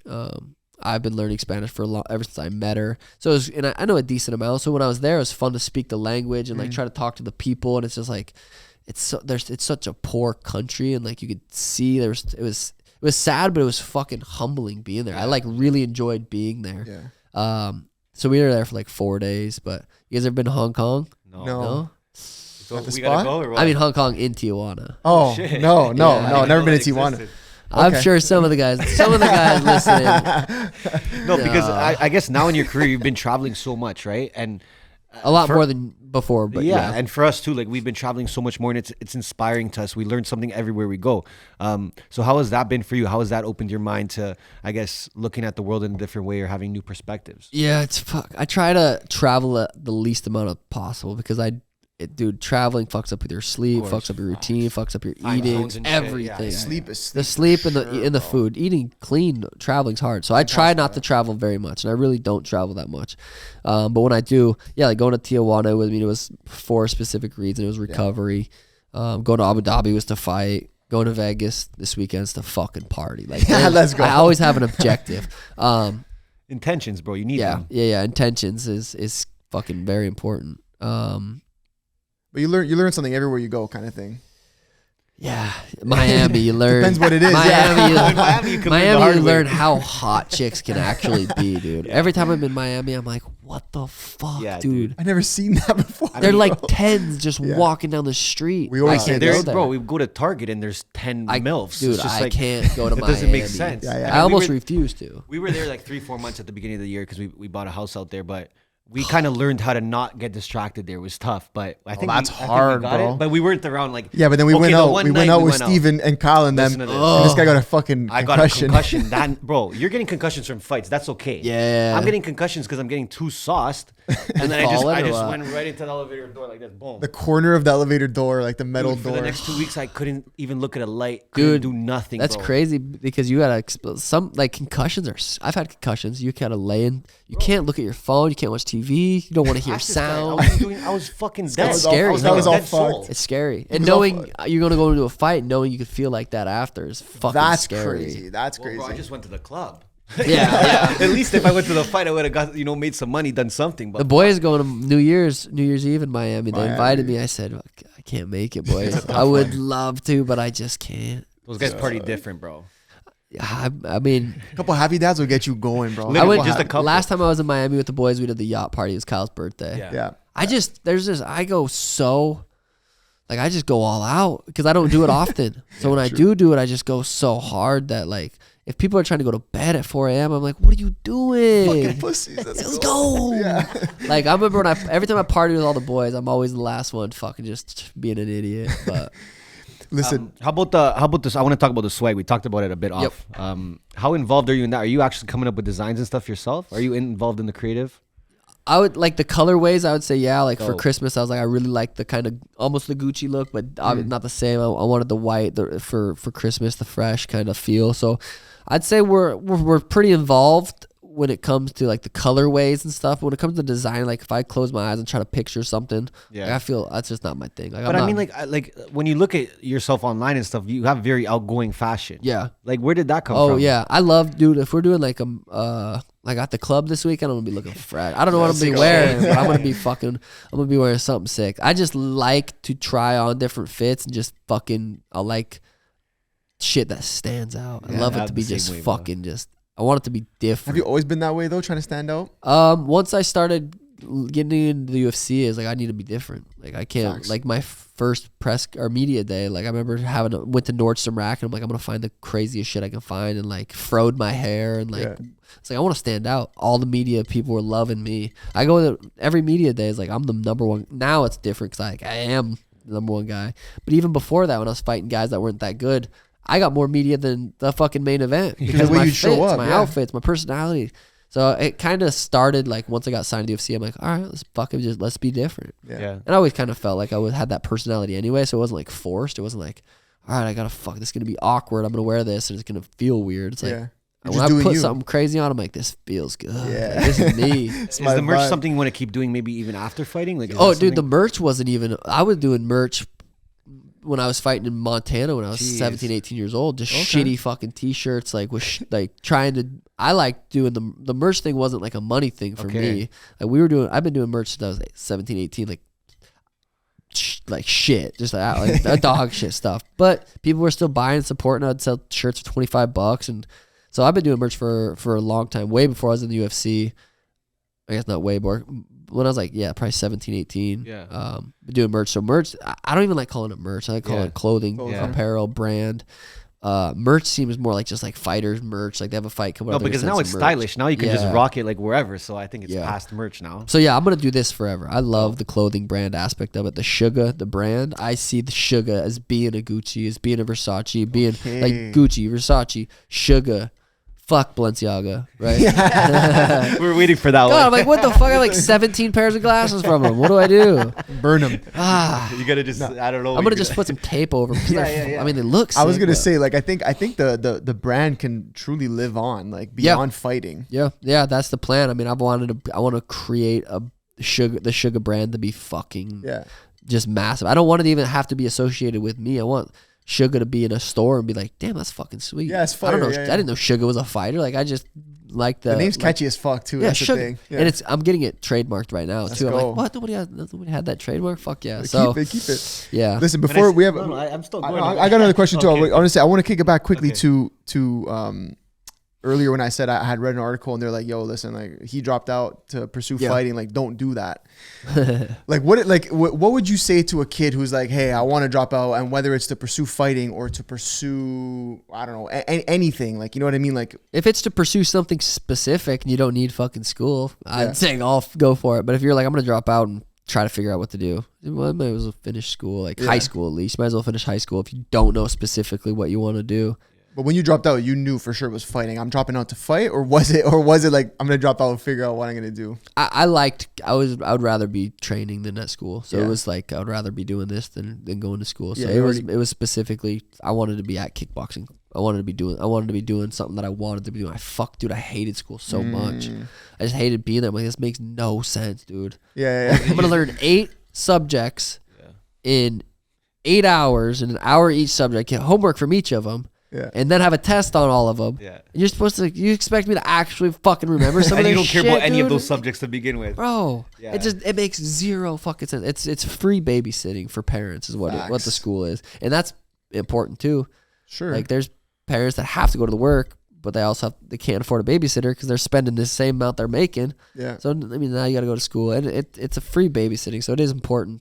I mean, you can learn some good shit too, but I never heard of like that free babysitting. that's what it is. I agree with that though. I agree with that. I feel like even me, when it came to school, like the first thing I didn't like was the authority thing, like the teacher having to listen to the principal, or you're in trouble. Now you have to listen to. Was that something that you saw too? Like you're like, fuck. I got in trouble a lot in school too, but now with a different perspective, looking back, like I feel bad for teachers, dude. They're making $35,000 a year, and dude, think about what they have to do. First period, they got to teach this group of 30 kids that don't give a fuck about math. And then the next period, they got to do the same thing to the next 30. They got to do that for 7 or 8 hours. 5 days a week. No, now I feel bad for those teachers. For 35 dude. grand. Yeah, I feel bad too now. That's bro. a lot of work for not a lot of money. And it's like, I don't know. I mean, we got to be thankful that there is teachers even out there. Yeah. I couldn't do what they do. We see your brand is very shroomy. It's very like colorful, shroomy. Are you into the shrooms? Dude, shrooms are scary. I fucking do like mushrooms, but it always is like you gotta mentally prepare if you. Like you're talking a big amount or a micro. Microdosing's easy. Like you could do it. Like everything's just kind of a little bit. But if you're like, all right, last time I did mushrooms was probably less than 2 years ago. I did them out. Danny and I got a cabin out in the woods, and we brought Elena. I did the mushrooms. And it was out in the woods, and I remember just sitting by this big ass tree, just thinking the trees were like communicating. It was really cool. I had a really good experience. But you never know what experience you have. Even if you have like, okay, I want to think about this. I want to prepare for this. Then you go eat them. It's like mushrooms have their own fucking agenda. They have their own plans. But mushrooms, I think very, very powerful. And I think they're probably pretty fucking important. Would you suggest like people try them at least once in their life? Yeah, in the right setting, around the right people. I wouldn't like. I don't like doing shrooms and like going out, like go to a club. No. People are like, let's do shrooms. I'm like, that sounds weird. Save those drugs for the party drugs or the party drugs. Yeah. Mushrooms are the spiritual. Like fucking do them outside, do them in the woods, do them around the right people. Don't overdo them because you could have a bad trip and like if you overdo anything, it fucking sucks. Yeah. So I'd say start slow and I feel like the reason you do it too. I mean, when we did it that time over 2 years ago, it was a very important time for us. I think it was like early pandemic, and we're just like, yo, like what are we gonna do next? And we wanted to like get really curious about our surroundings and the people around us, and we did it. And I think that changed everything for us, to be honest. Yeah. But I think it's definitely about who you're around, and we wouldn't do it at a club. And the intention, like you said, I mean, intention with everything you do, but intention with shrooms especially is like that's really gonna put you on a different wave. Like, what do you want out of it? You know what I mean? Like, what are you trying to get out of it? I've done mushroom trips to where I wanted to get something out of it, and it took me a completely different way. It was important and it was beneficial, but it's like the shrooms will do what they're gonna do. I was gonna say, but that's kind of the good thing, because sometimes you think you're trying to do something and then it shows you something else. Like the shrooms give you a different outlook on something you weren't even thinking you were gonna do, or thinking you were gonna get into. For me, it made me super aware of like the people around me and their intentions. Like, did you feel that at all? Like, I mean, I've had a couple different trips, but definitely.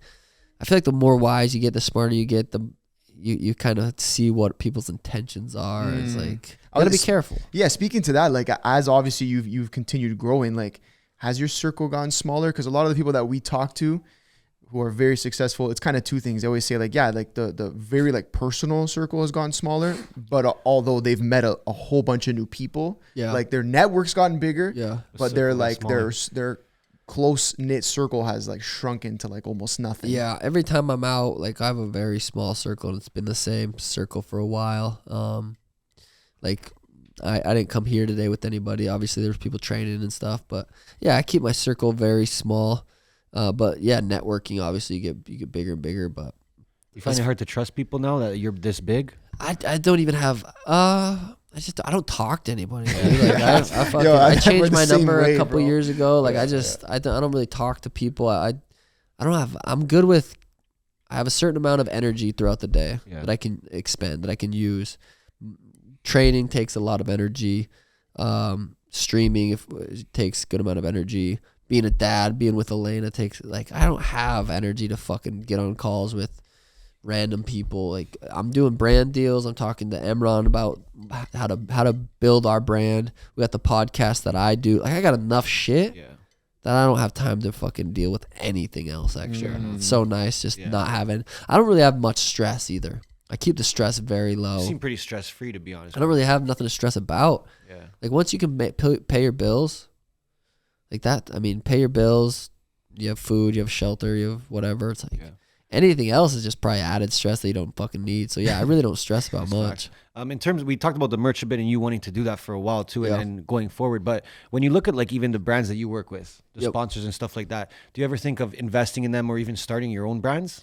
Yeah, that's you know what I mean? Because it's like your brand is, I mean, it's probably like a lot of work to add on to your plate right now, but eventually maybe you're like, I have my own audience. Yeah.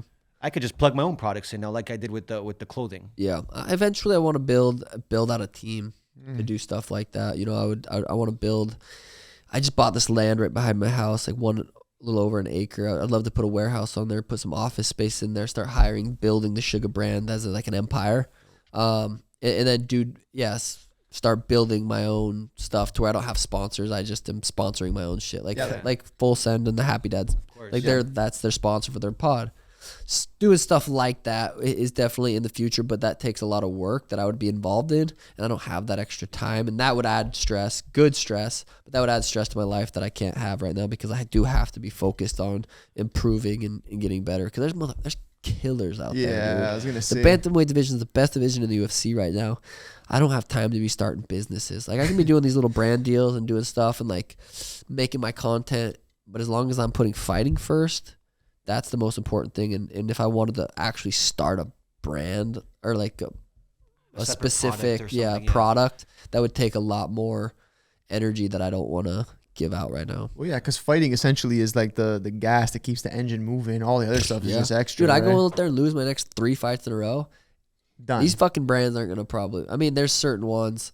It has to make sense for them too. I go out there and lose 3 fights in a row. Everything starts falling apart. It's like, that's the scary thing about fighting in the UFC is like I noticed it's like you know an NHL team, they can lose 3 games in a row and bounce back and it's whatever, nothing really changes, but it's like if you lose 3 fights in a row, you're in a scary place. Yeah, you could get cut. I mean, I feel like I'm in a pretty good spot where I have a good enough audience. I'm fucking entertaining enough.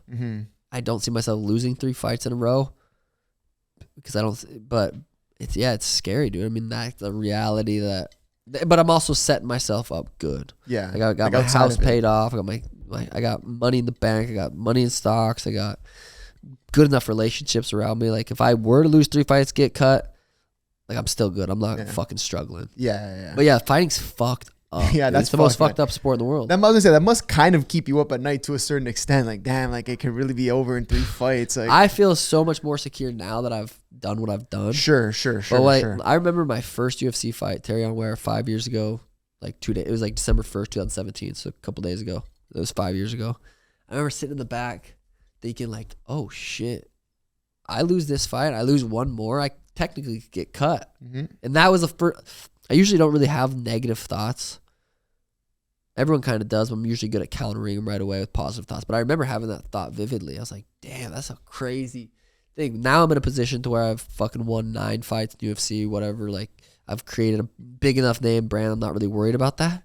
But in the beginning, it was scary. I was like, oh my God, dude, I've trained for this. Like, I get cut. I don't have a following yet, really. I have like 15,000 followers or whatever I had then. It was a scary thought.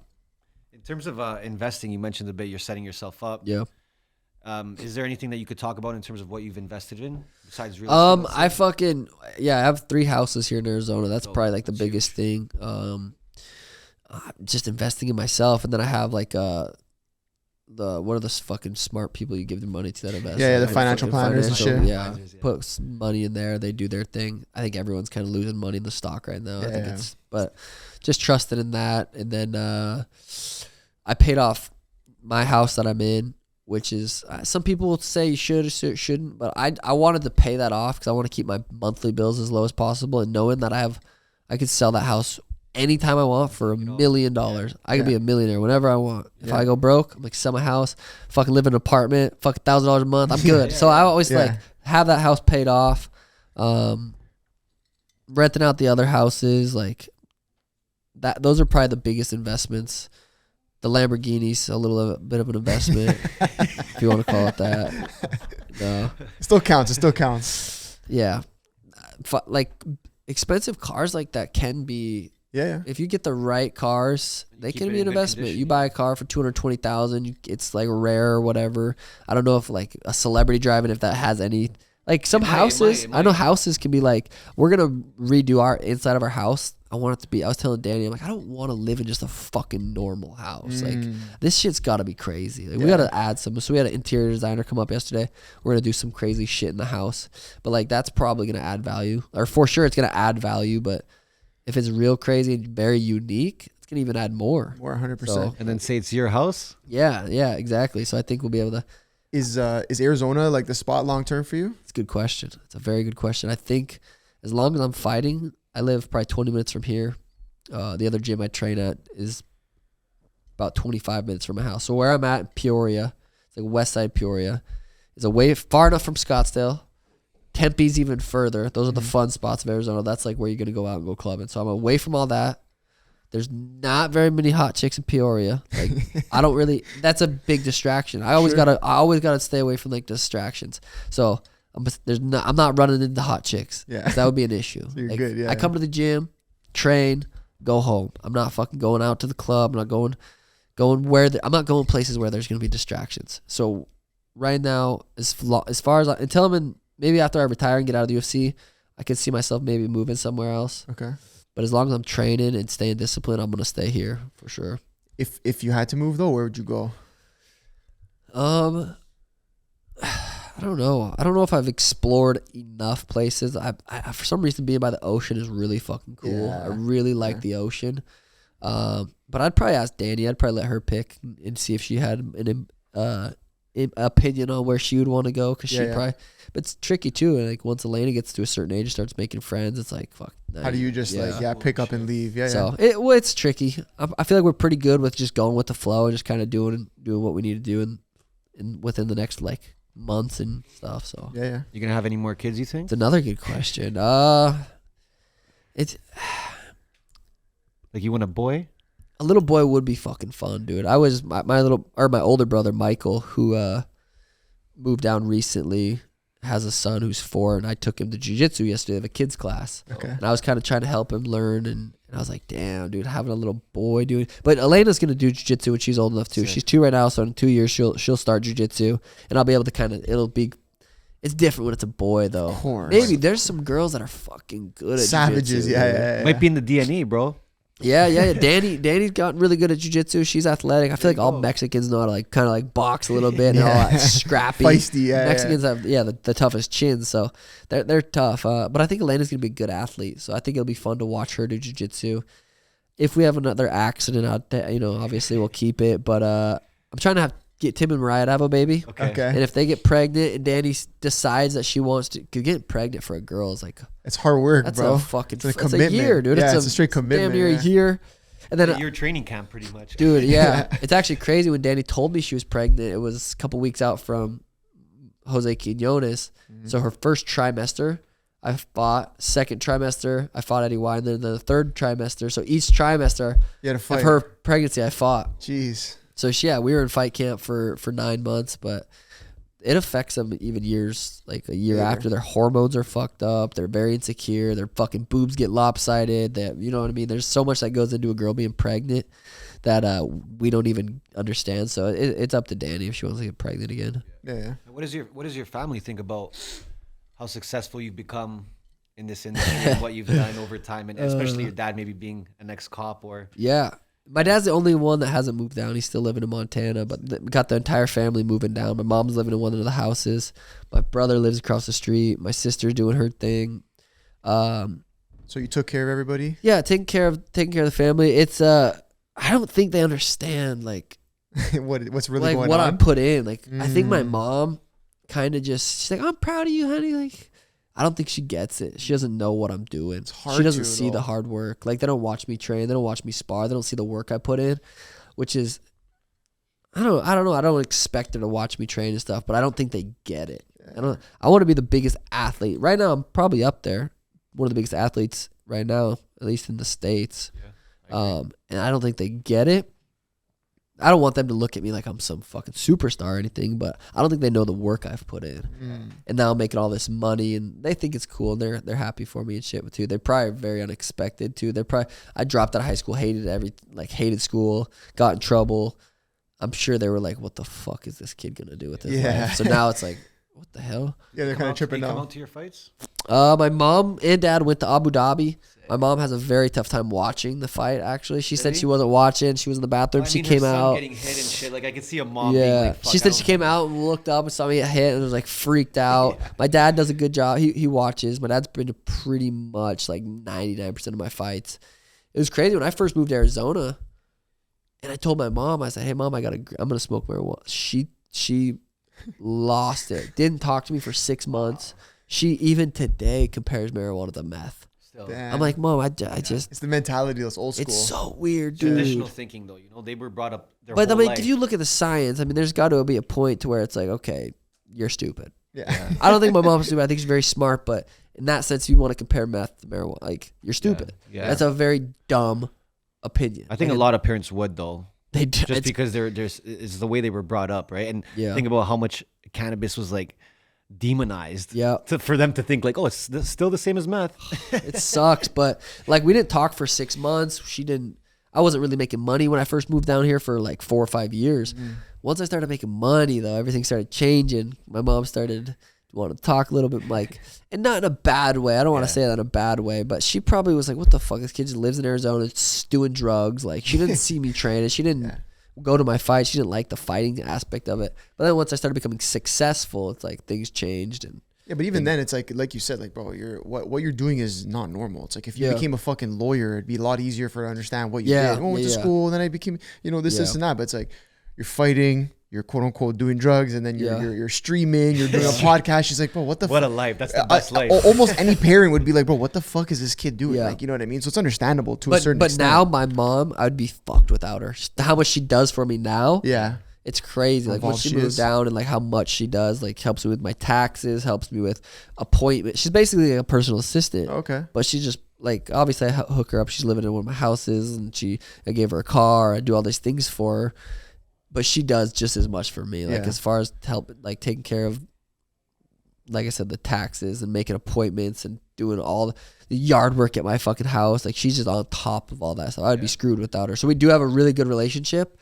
But it's still like she thinks weed. Like if she walks in the house and smells like weed a little bit, she just kind of gets in a mood. Like it's weird. What do you think about like mixing the family with business? Because I know we do the same thing. We have a marketing agency back home where we just hired both our sisters too, like a couple of years back, and we're trying to build it that way, right? Family first, and then tricky. But how has that been for you? Like, I hired my sister for a couple months to be a personal assistant. I said, "Here, she wanted to make more." I don't remember exactly that. I'm like, I'm not gonna pay you. You've never been a personal assistant. Like you don't even know what the fuck you're doing. I'm gonna pay you this much for the first 6 months or whatever. Then we can talk about it. And like she wanted more. Like 2 months in, I'm like, you're not even doing that much. Like, and we got an argument. I'm like, I think this isn't gonna work. Like, so we both agreed, and it was affecting our relationship. And now she does her own thing. She does real estate. And I bought a house from her, and she's doing her own shit. To where, but yeah, that was tricky. That was very tricky. My dad was kind of trying to play a manager role for me, like talking to brands and stuff. And he would like get mad and like not yell, but talk aggressively on the phone. I'm like, that's not who I want representing me. I want someone like Emron who's very calm and very intellectual, like with what they're saying. And so my dad, I'm like, hey, we can't be doing this anymore. So my dad wasn't doing that anymore. My sister wasn't doing that anymore.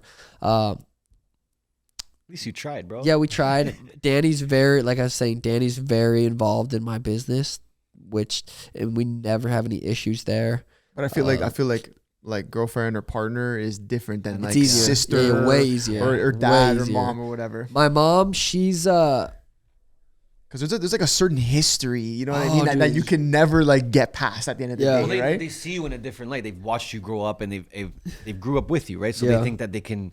Well, it's just like, I mean, having friends be your partners too. Like if you're too good of friends with your videographer, it's like, hey, you need to be recording right now. We're not fucking hanging out. Yeah, you hear that? But that's an important thing. You bring someone on a trip. Yeah, I don't want you to be fucking talking to me while I'm fucking talking to Shaquille O'Neal. Yeah, you need to be fucking sitting there recording this conversation, and then you need to go home and fucking edit. We're not gonna come and fucking smoke and hang out on the couch. You're working right now. Yeah. So we've had issues with being too friendly with your videographer. So yeah, being friends and family and work is very tricky. Have you had that problem though, telling these guys straight, or do you find that easy? Because I know some people were like, oh, you know, yeah, you're my friend, or you're supposed to be recording, but you're doing this, or like, and some guys are like kind of scared to tell their boy, like, hey, yo, like, do your shit. Yeah, in my position, I'm very fortunate. I'm not super confrontational like that. If it needs to be said, I'll say it. But it's easier to talk to Emron. Emron's involved in my entire business. So he can he's on every email, he's on every phone call, he's on everything. So I'm like, hey Emron, will you send him a message saying, hey, like my video guy right now, like, hey, what's your monthly goal for how many TikToks you're putting out, how many YouTube shorts you're putting out? Send me what your goal is, and then at the end of the month, send me what you did if you hit your goal.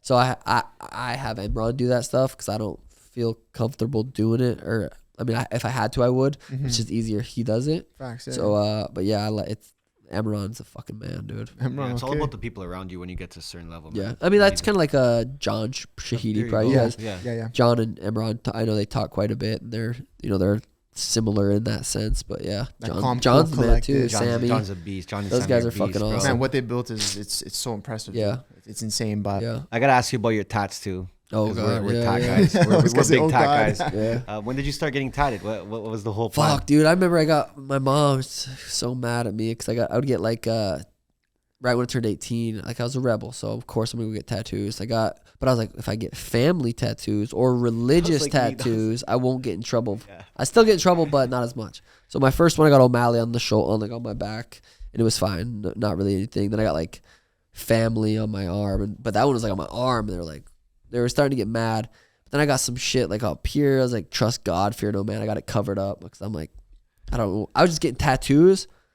I was addicted to them, and did you like the attention from it too? I liked the attention. I liked I was like, not a lot of kids in Montana, 18, are getting tattoos, so I was getting tatted up a little bit. That was cool. And so yeah, I got a lot of tattoos when I was 18. I think 3 of them I've gotten covered up, but the last probably like 4 or 5 have just been on my face. I'm like, they're so simple. They don't hurt as bad. They're quick. And I just pretty much every time I've had an idea, I've got it the next day. That's how it's gone for me too. I'm the same way. Oh, I like this. All right, just walking. Mine are on my face though, so I'm like, fuck. I'm curious when you at this point, obviously with how big you are, like when you walk around, here in Arizona, Phoenix, whatever, Scottsdale, all these spots. Really, yeah. Like do people fucking ambush you? Like, do you get that a lot? Not really an ambush. People are decently respect. It was crazy even in Abu Dhabi, dude. I'm like, I'm across the world right now, walking around the mall, and people are. It's like that was trippy. If I was to go to like the mall in Scottsdale, it'd be like a small group would kind of start forging. It depends. Like it's crazy because sometimes people will start getting pictures, and then people are like get pictures with them just because someone else is famous. I got face tattoos. People think I'm a rapper most of the time. Like if they don't know who I am, they think I'm a rapper. Okay.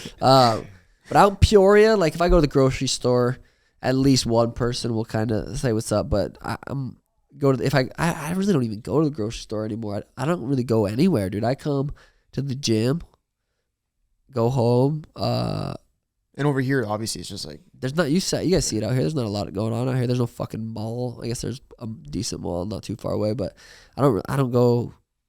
I don't go some places specifically because I know, my God, it's gonna be like a yeah.